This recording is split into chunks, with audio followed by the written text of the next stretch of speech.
When it comes to beauty, there is nothing wrong with wanting to be beautiful, but when it's over consumed, it becomes an issue. So, in this video, I am going to be talking about how beauty can be a woman's weakness. Like I was saying, there is nothing wrong with wanting to be beautiful. Beauty is alluring, it's seductive, it's inspiring, it's motivation, it is art, it can bring happiness, and it can often be times as unworldly, and at the same time it's also intimidating, and people be hating on other beautiful people, but that is a different topic for another time.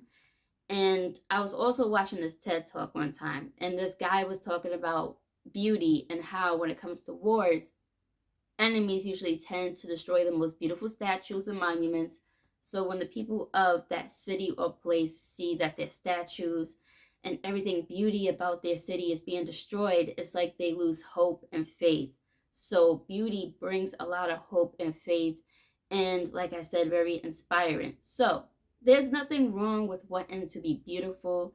It keeps you going, but when it's overconsumed, it could be quite dangerous. What do I mean when I say how beauty can be so dangerous? Because there's nothing wrong with being beautiful, right?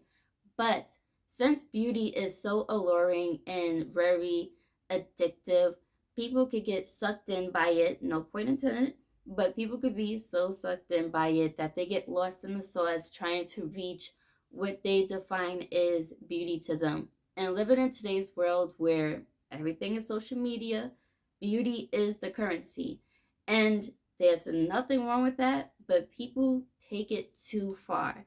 And it's like when it comes to social media, you see it all. You see all kinds of people. And you see people who are really naturally beautiful. And then you have the rest who don't have that type of genetic. And it becomes such a competition that people do the most and will put their lives at risk trying to be the most beautiful thing that people ever see on social media. It's coming to a point where everything is starting to look so forced and tainted and unattractive, which is the opposite of beauty.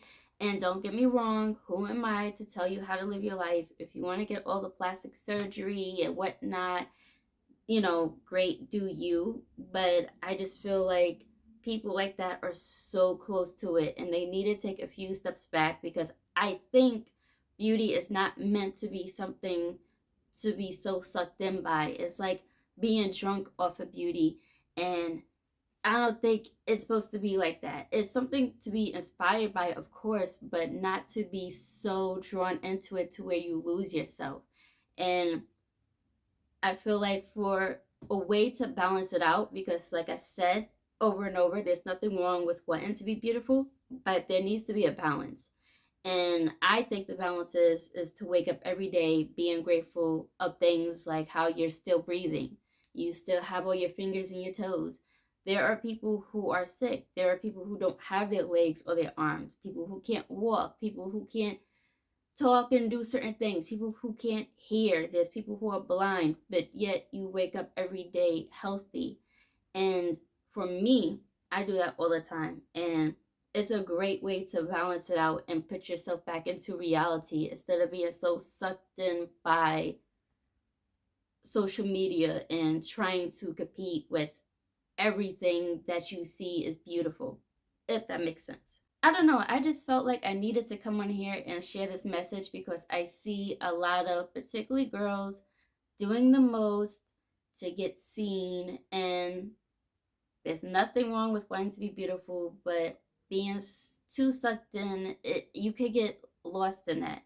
And I understand social media is one of the ways where you could get out of the 9 to 5, but at what cost? Like there was a time where we looked at the industry like Hollywood and hearing stories about them exploiting people on the low and how everything's coming to the light. But now, since the media is in our hands where we can do our own videos and stuff, I see that regular people be exploiting themselves and putting their own lives on the line. And, it gets really ridiculous. And to take a few step backs and be grateful for what you have, even if it's the small things, it's a great way to balance it out. Like for me, Don't get me wrong, I be posting like pole videos on my Instagram and stuff like that, and I'm not innocent, but I don't take it too far to where I'm like so deep.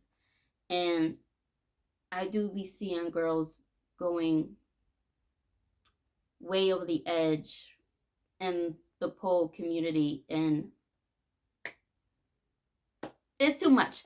But yeah, just always be thankful and don't get so sucked in. It's, to me, it's never that serious. Like, I understand it's a way to get out of a 9 to 5, but at what cost?